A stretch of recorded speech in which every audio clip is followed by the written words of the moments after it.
We are here, and the very first thing that I actually need to say is that all of our securities and advisory is through LPL Financial. And it's a great company who have very smart people helping us help people like you. And that's all they do is help advisors. So we are here for money, mayhem, and mystery. Smart steps for smart women, and what are we going to do to be able to have a future that we love? And there's a lot of things one can do when we're in our 20s, in our 50s, and even our 70s. So it doesn't matter what age you are or where you are in saving money or getting out of debt, or you have $1 million and you really want $10 million.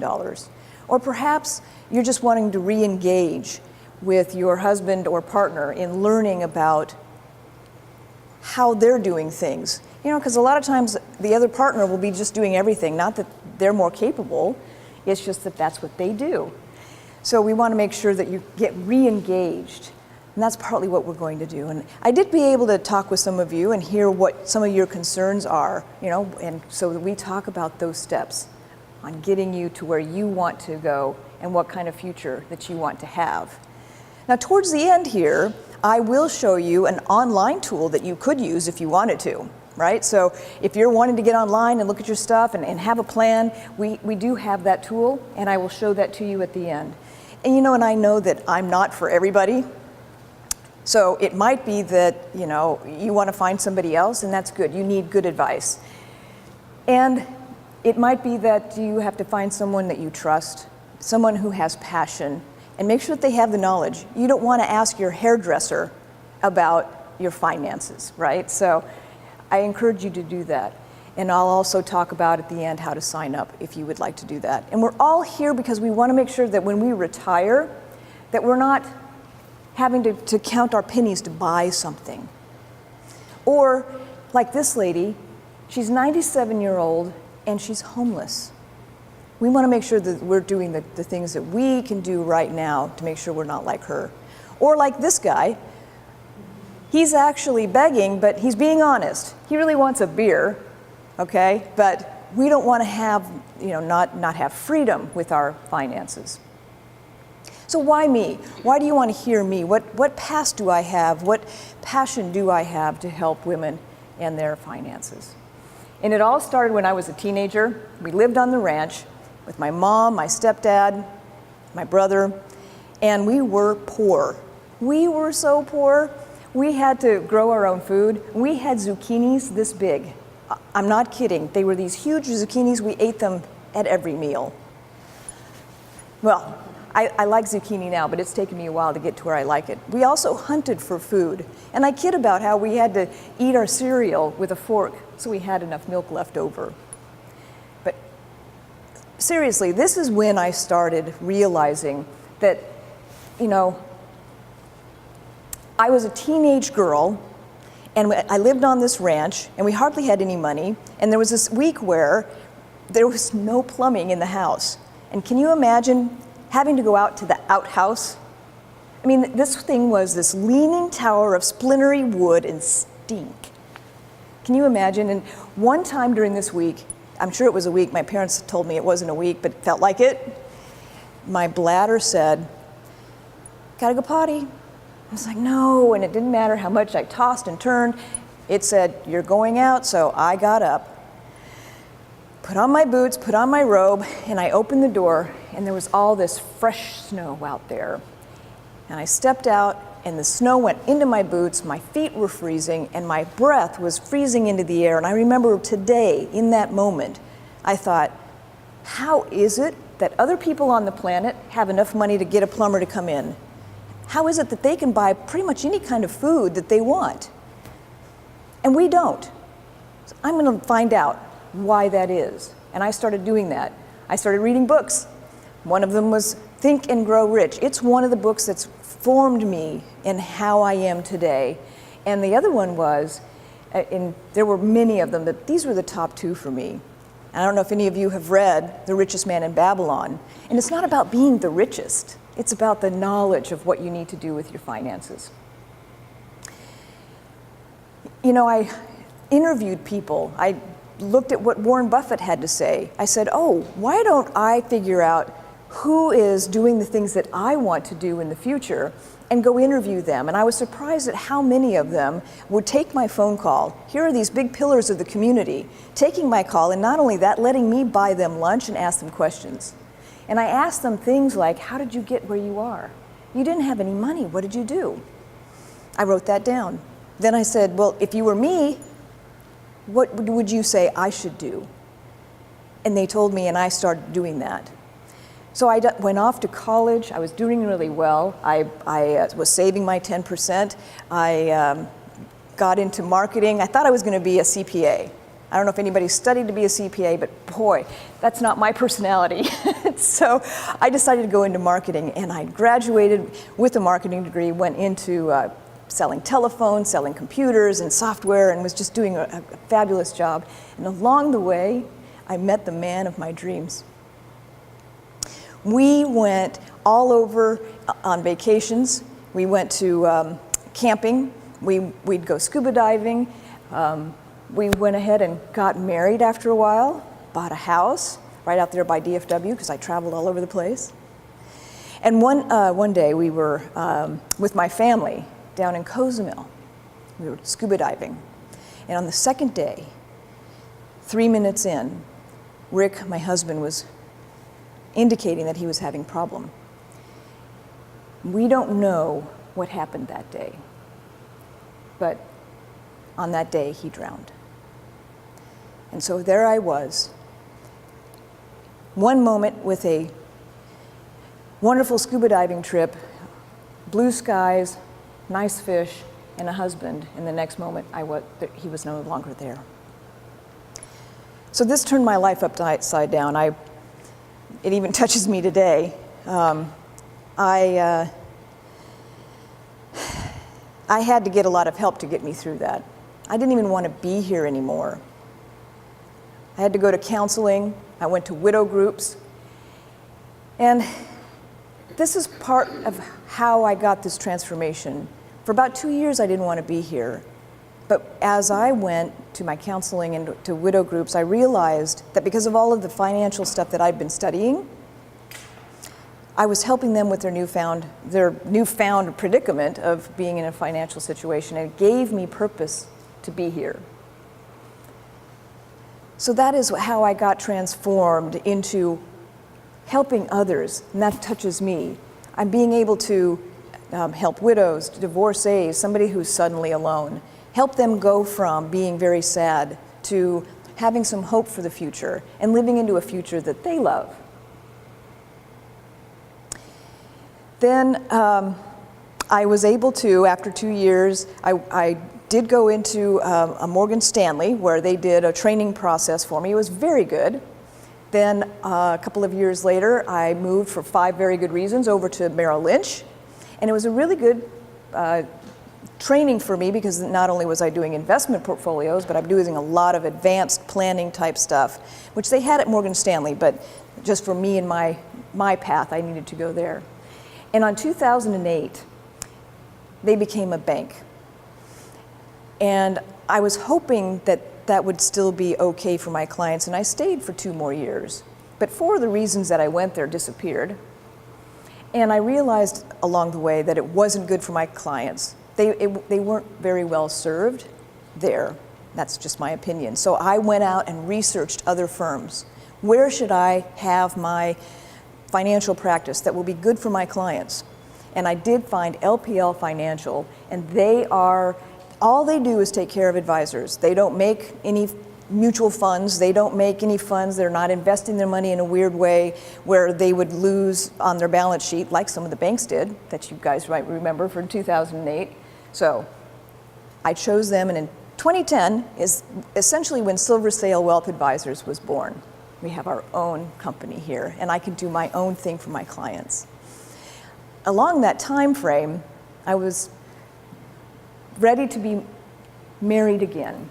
And there's a whole long story to this, and if you ever want to hear it, we can go over it, but I did a lot of dating, and I met another man of my dreams. And I am so very happy. I have a wonderful husband and a great big family, and no stretch marks.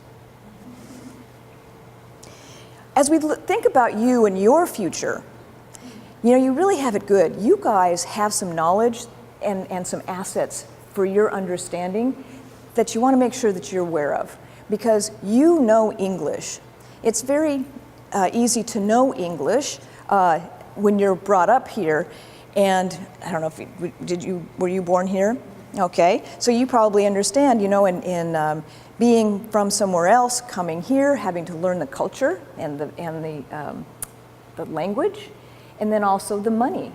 I mean, how do you know how much your money, what those denominations are? Can you imagine being overseas, not knowing the language and the money? You know, if I said, this item here is 49 cents, you don't probably even need to think about it. You could pull out of your pocket 2 quarters, and you know that you get something back and what it looks like. So you already have an automatic already knowing to help you with your finances. Make sense? Now, the mayhem is your daily habits.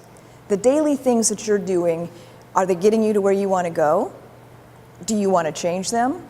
I looked up what does mayhem mean in the dictionary, and one of the things is that, you know, it's a needless or willful damage that you're doing. And you might have a girlfriend who's doing that, or a family member. You know that they're just doing some activities or thoughts that if they just quit doing that, they'd be so much better off. And sometimes we know the other person's doing it before we know we're doing it, right? So that's what we want to do, is to start to think of what are we doing and how are we thinking, and are your actions consistent with what you want to do for your future? And your thoughts, this is the most important thing out of everything that we might even discuss today, is your thoughts. What are you thinking? If you are thinking about, you know, some, I don't know, you might have driven over here, not been on the phone at all, and in your head, you might have had an argument with somebody, the full argument, and they're not even with you, you know, stuff like that. So what are you thinking? So we're going to take a moment, because this is one of the most important things. What are we thinking about? Your brain is like a computer. Those little synapses that are going on there is like ones and zeros on a computer. So, for instance, if I said to myself, you know, because I'm wanting a good body and to have a healthy body, if I said to myself, why can't I lose any weight? You know, I just can't lose any weight. That computer is going to answer that question. You can't lose any weight because you eat too much, you don't work out, and it gives you all these negative things. What I really want to do is ask it, how can I lose 1 pound this week and live healthily? And the computer will go in and it'll answer, well, we're going to exercise 3 times a week, or whatever those answers are, and they're positive answers. So as you hear your brain ask these little questions, notice how you're asking it, and maybe switch it from what the answer is going to be to where you've got from a negative to a positive answer. Does that make sense? Yeah?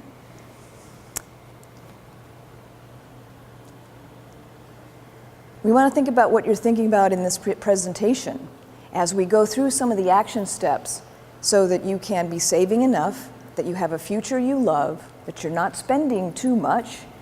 Whatever it is that we go through here, notice if you go, oh, I can't do that, can't possibly do that, or there's no way I can make $1 million.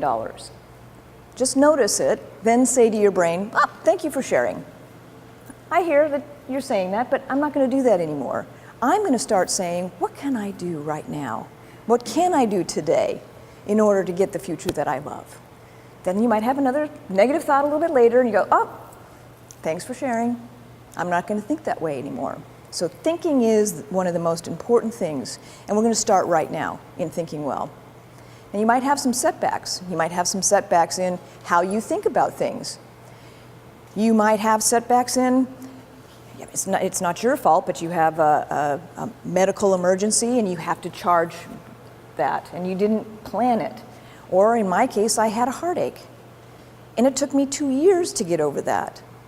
But you know that we're going to have these setbacks along the way, and we're going to take small, sweet steps. One of the wisest things that my mother said to me when Rick died, and I couldn't figure out how I was going to get anything done next week. She said to Christi, Let's not think about next week.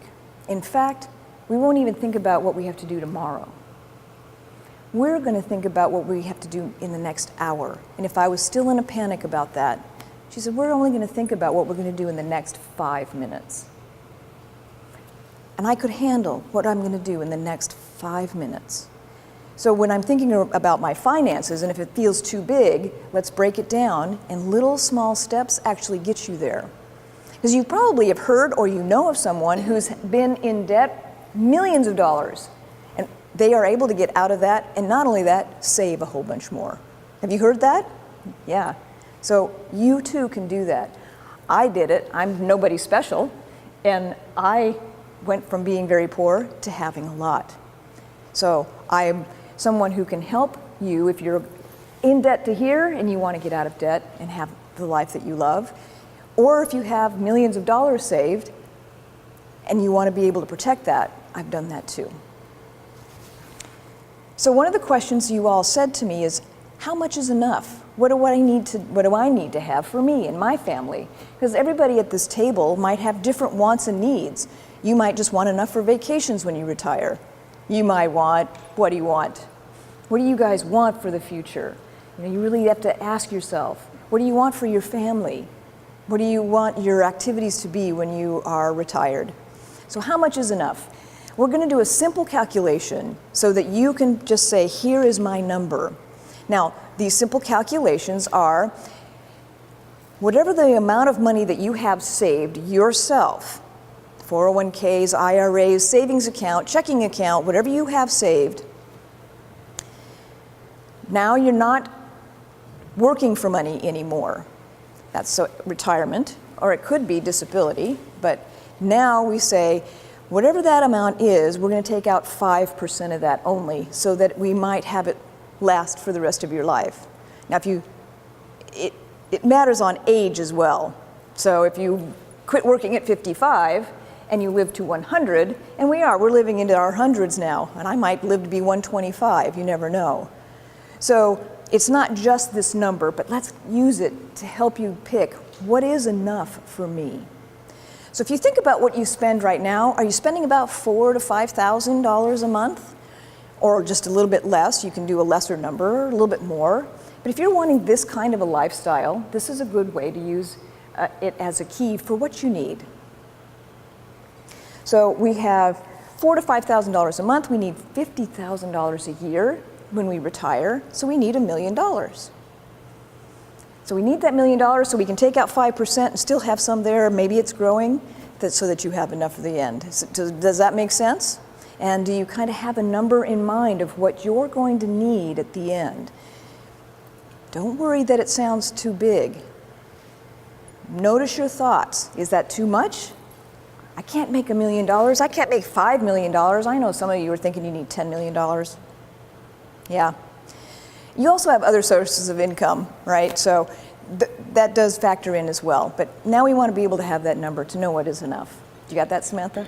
So I was going to talk about saving, because we have to be able to save enough. But before we talk about saving, we really need to think about what we're spending, okay? So let's look at what we're spending. Because a lot of people, and I've done this, we do backwards budgeting. We're going backwards. First of all, we want to buy the house that we want. Or, we know where our job's going to be, so we want to buy a house or an apartment or get a condo in that place or whatever it is for our children. And then, we've got to have a car to be able to get back and forth to work or take the kids somewhere or work for the charity.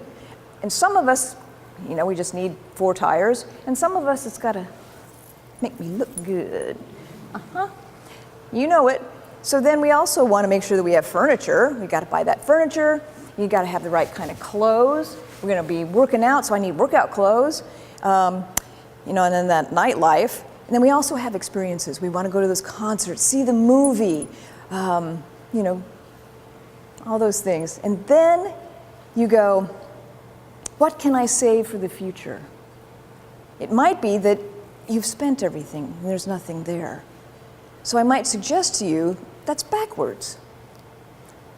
And again, if you've been doing it this way, that's the way most people do it. it's not a setback. Just notice that that's how I'm doing it.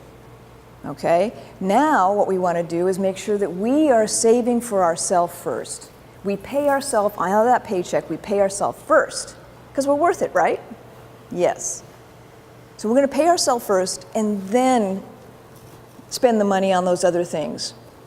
And if we have enough money, then we can have that facial. Or then we can get those nails. You know, that you're going to realize that we don't have to have everything that we've been spending our money on. So paying yourself first. And I'm going to suggest that you, at a minimum, save 10%. At a minimum. So right now, if you can, and you're earning income, make sure that you are either sending to your savings account 10% of what you're making, or something in a 401k if your company has that available to you. If you can, do something more. That will make it easier. But we'll talk about that in a minute. Because what we want to make sure is that we become debt-free and become debt-free for the rest of our lives. And I've done that, okay? So we've got credit cards. Usually we try to pay off the credit cards first because they have high interest rates, right? So there's a couple of different ways to do this.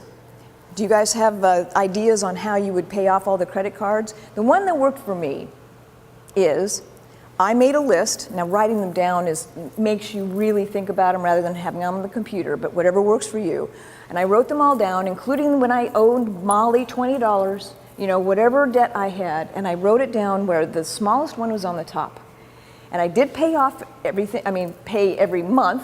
I didn't not pay somebody, but I paid who I needed to, and when I had leftover, I paid off that top one so I could scratch it off and say, I did that, and have a celebration.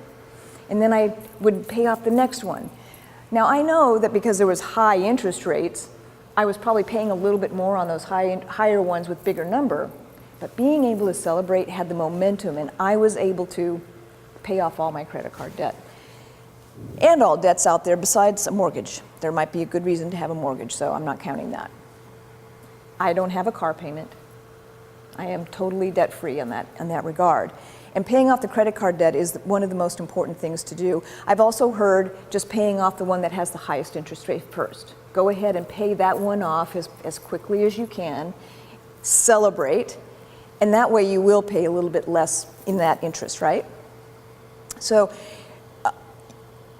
have you guys heard that in the brain, they did a study that your brain actually has a pain sensation when you use cash. So when you have to pull your wallet out of your purse and flip out that cash for something, it's painful.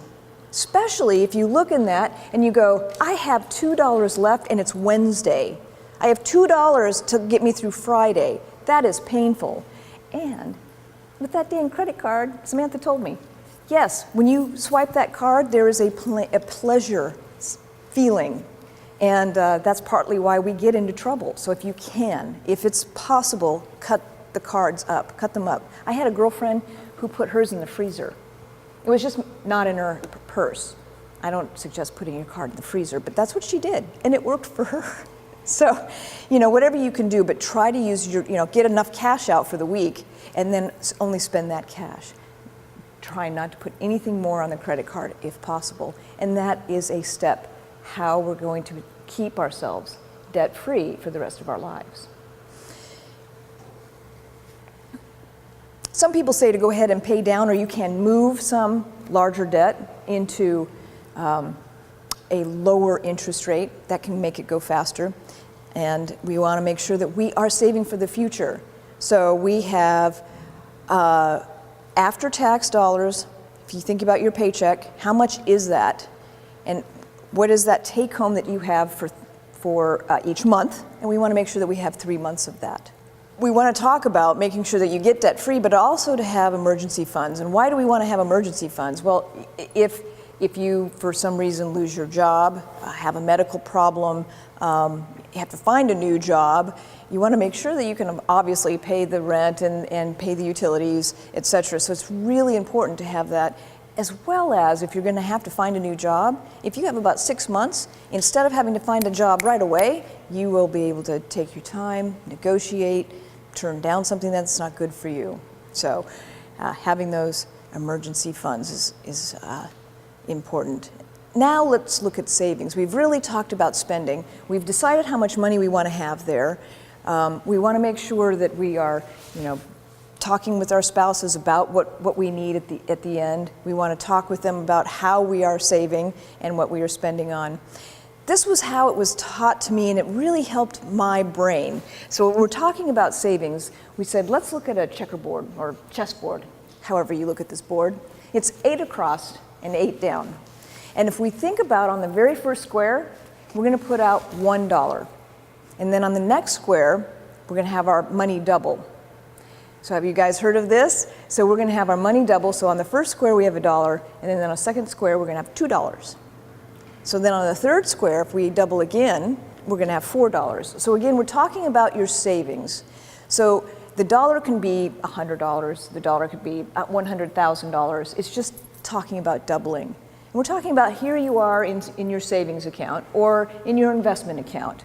Now with investment accounts, they don't go up all the time. Investment accounts, we're going to start here and we might have a dip and we go up and the dip and we go up. But over a long period of time, there is a doubling, right? Makes sense? So this is a way that really helped me understand not to spend money early on. If we can stop from spending on certain things right now when we're younger and can save for the future, it's going to make a big difference. So here you're seeing the original doubling. Everything doubles on each square. And up here, we said we're going to buy a $100 item after 4 things. So we have $700 in there instead of $800. Notice how, out here, it makes a big difference. There's about a $100,000 difference by just spending $100 early on. Ooh, makes you twitch. No, what if we bought that same item, but we're going to buy it a little bit later? And with inflation, gas costs more, milk costs more, cookies cost more, right? So we're going to buy that same item, and we're going to come back so I can circle it, and we bought it here. So everything doubled until that point. Now we have $150 out instead of the 100 because it's later. But look at what it did. We have 407 instead of 409, right? And out here in our original doubling where you didn't take anything out, we have 3,200,000. Out here we have 3,200,000 and some change. But when we took money out early on, it makes a big difference, 2,800,000. So this is just a way that I kept my brain going, if I'm going to spend money, I want to make sure that I have to have whatever it is early on. And you guys might laugh, but when I was in college and right out of college, in these little teeny apartments, I had that cinder block with the board for bookcase shelving. And you know what? None of my friends laughed at me.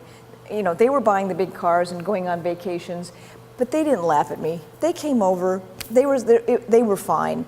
And one of the things that your brain sometimes will do is, if you're really saving when you're younger, is going, everybody else is getting that new car. I don't get one. Or they're getting that great house or that great vacation. And one of the things that hurt me the most was gifts. So if you're gift giving and you're going, everybody else is getting these really great gifts, and I crocheted blankets, and I did a folded star Christmas ball, and I gave little handmade things for Hanukkah. So it's something that I decided, and when I hear the little drummer boy, I just cry little tears, because it's like, this is all I can afford is my little song. People really enjoyed my gifts, and it didn't cost me very much to do.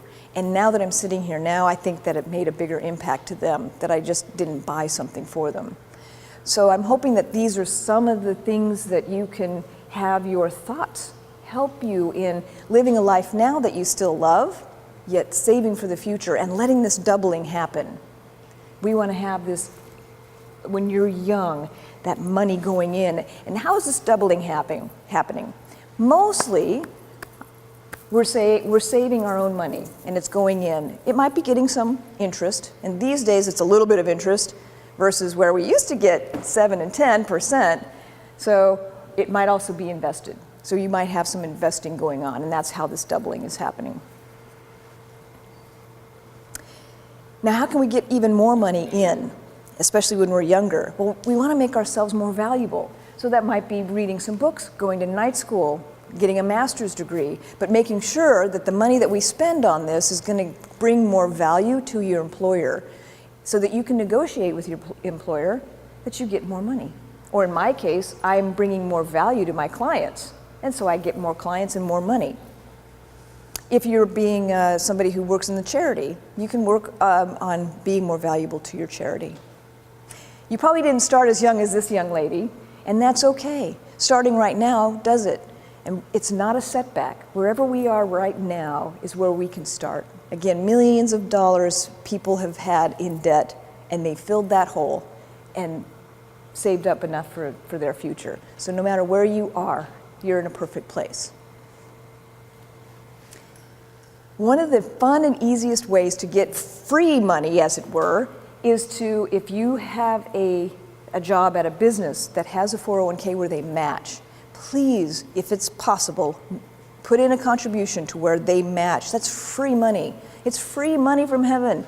So that is one way to increase that doubling early on. And that's, you know, those monies are you're not going to touch for a long period of time. Okay? And this is so important that you want to take the actions now. You've got your money that you've decided that you're going to have for your future. We know about the doubling. We know about saving. We want to be debt-free for the rest of our lives. Doing this with intention and watching our thoughts. Now, we don't want to do this half donkey, or you're not going to be able to get the results that you want for your life. You know, we can increase our savings by doing some free things. My roommate and I were very poor, but we had fun. We would almost challenge each other on how we could have more free fun. So you guys could probably think of some free fun things. Now let's be clean. But we want to have some suggestions. So I have some. Some wise choices are, you know, choosing low-cost items. For instance, it's probably not a big thing now. You guys tell me. It used to be that we would go to the bank and they would offer you these cute little checks with little dogs and little kittens, you know, and they were $15 more or $17 more. Get the free ones. You don't have to have the little pictures of the puppies. Now, you know, these days I don't know that that's a big thing, but that's an example. And there's probably other things where you can get it for little money or no money. You also want to cringe or almost, you don't want to use something once and throw it away. And later in the doubling, when you have lots of money, sure. But early on, if you're smiling, you know it. Even at our house, we don't have paper towels where we wash our hands. We have towels, and then we wash them every once in a while. I actually use the real cloth napkins at the house.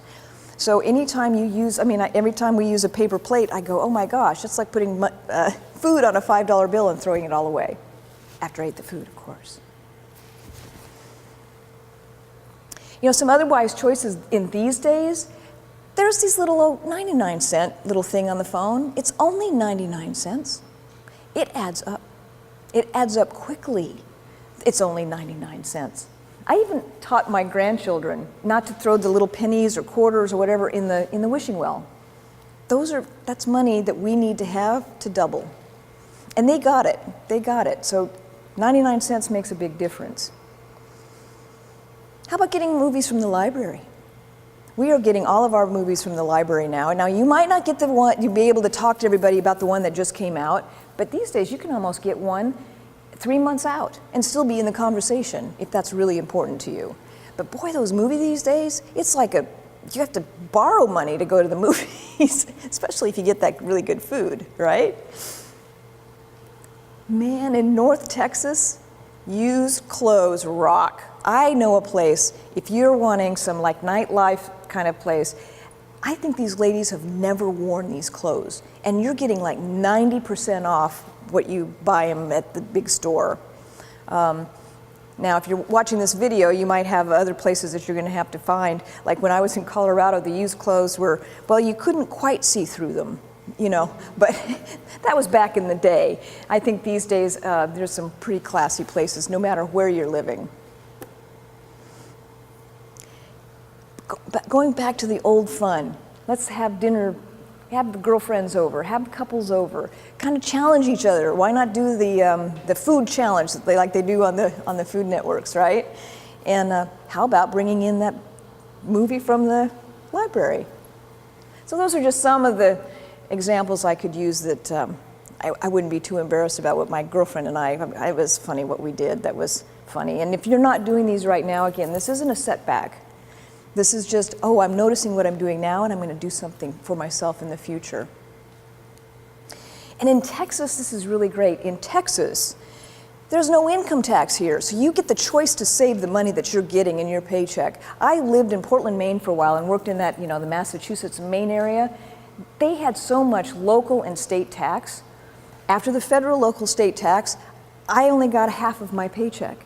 So let's say I was taking $1,000. I only got $500 in my paycheck for the month.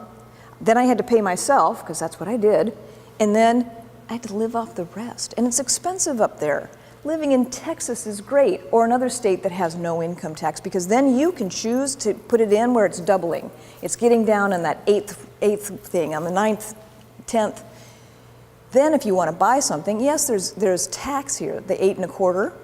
Or if you buy a big house, there's taxes on that, but you get to save if you want to. So it's a really cool thing. And now if you want to save on federal, I've got some examples up here of being able to save on federal income taxes, putting them in these accounts.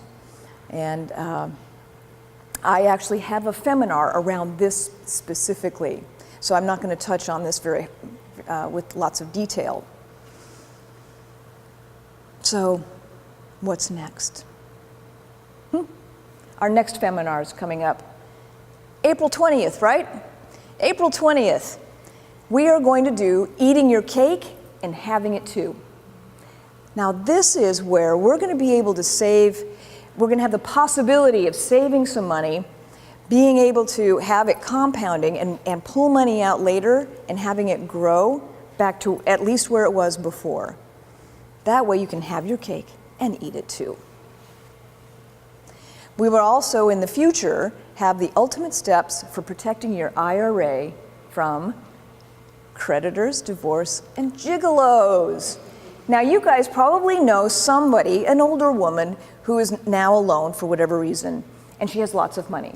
And people kind of show up for that. And some of the older ladies are really good at doting on somebody, right? They're caretakers, and they've got all this money, so who's showing up? Well, I say it as a joke almost, but it's kind of true. They show up because they want nurses and purses. So I'm going to talk about how we can protect from that. Ancient voices. This is the one around the book of the richest man in Babylon. So I'm going to talk about how do we have wisdom to wealth? How are we harnessing those thoughts to getting to where we want to go? And then the ultimate asset protection plan. Usually for women who have a business, we want to make sure that we are going to be able to protect whatever assets that they have if they are in a lawsuit. But it could be for anybody. No matter what you guys have saved, if there is a lawsuit involved, a lot of assets can be unjustly taken from you. So I will talk about how we can protect that here. And then those who have been suddenly alone and how you might support them or someone that you know who's been widowed or divorced, and I've been through that, so I know that you're going to have to make some plans and some new plans in creating a new future. So we're going to do a little bit of a rehash here in taking action today. Well, you already get to do a check mark. You get to cross it off. You showed up. You watched the video. Yes, this is something that you've already done for your future. You've taken notes, you've had some thinking, and you've already started to say, oh, brain, I'm not going to think about how I can't do that. I'm going to think about how I can. Silver Sail Wealth Advisors has a millennial advisory board, and they are very smart women who are doing big things in the world. And they suggested that there should be a peer group to help you, support you. And they said, you know, it could be with friends, or it could even be with somebody on Facebook that you don't know personally, but you're going to say what you're going to do each week. I'm going to do this week or this month, and then check in with each other. You want to make sure that you choose somebody that you know that they won't let you slide. If they're letting you slide, that's not the right person to help really make a difference in your life. A next step might be enhancing your wealth plan, really taking a look at it, looking at it with your spouse, your partner, your family, looking at it with yourself, or hiring someone like me to help out, or write a brand new one. So that's the next action item step. You could buy, or better yet, borrow a book on finance that's going to help you with your thinking. And if it's a book that you would really like and would really like to mark it up, go to the secondhand store. So this is like living like the Kardashians. I got the same book that you have, but I paid a whole lot less. I've got these clothes like you have, but I paid a whole lot less. So you can still have a really fun time right now, but also save and have that doubling happening for you.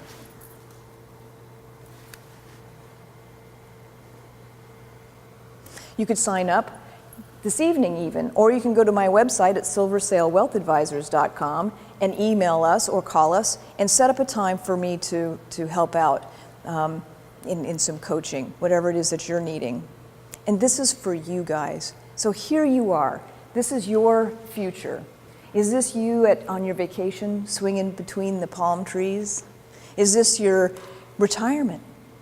Stacy's back there going, yes, yes. So is this your retirement? You're having that warm breeze on your body? Or is it that you own the island? Everybody has a different future that you want, but this is for you. We've taken out the mystery. The mystery is no longer here. We've picked a number. We know what we're going to be working on and working towards. We've worked on taking away the mayhem of the bad thinking, right? Doing the things that are bad for your well-being. So what's left? If we took away the mystery and the mayhem, what's left? A future that you love living into, okay? I said that you would be able to have the website of our online tool where this will allow you to have a short little financial plan. This is how much I have, this is what I'm saving, this is how much I might save per month, this is my income, this is when I want to retire. So it does a nice little plan, and then you can put in some what ifs. I want to be able to save a little bit more. Oh, you can retire earlier or have more later. It also, if you have your debt-free and you have your emergency funds, it's something where you can invest some money inside of it, and we will invest it. And it's in something called the Guided Wealth Portfolios.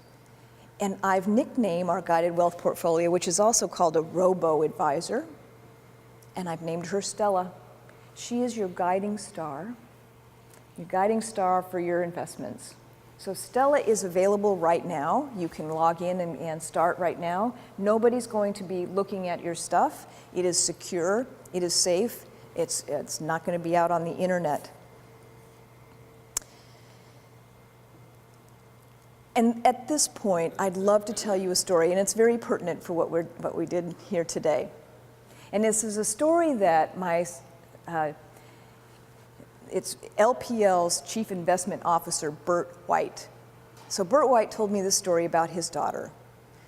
And he's one of the smartest men I know. And he's an economist who can give a presentation and keep you from yawning. How does that ever work? I don't know. But he was telling me this story about his daughter, who's like 5 or 6 at the time. She had some homework, and she had to draw pictures of some animals and say what they would do if they were scared or angry. So she has this picture of a lion, and he roars. Then there's also a jellyfish, a bird, and a turtle. Well, she's 6. So what does the jellyfish, the bird, and the turtle do? Well, stings, flies away, and hides. And he came down one day, and she had put on the paper butterfly. And there was nothing there for the butterfly, and he's wondering, what is she going to say? What is she going to say about that butterfly? And one morning he came down, and she had written in very colorful, is to be beautiful. So remember, when you're frustrated, you're angry, or scared. Be like the butterfly. Be beautiful. Thank you.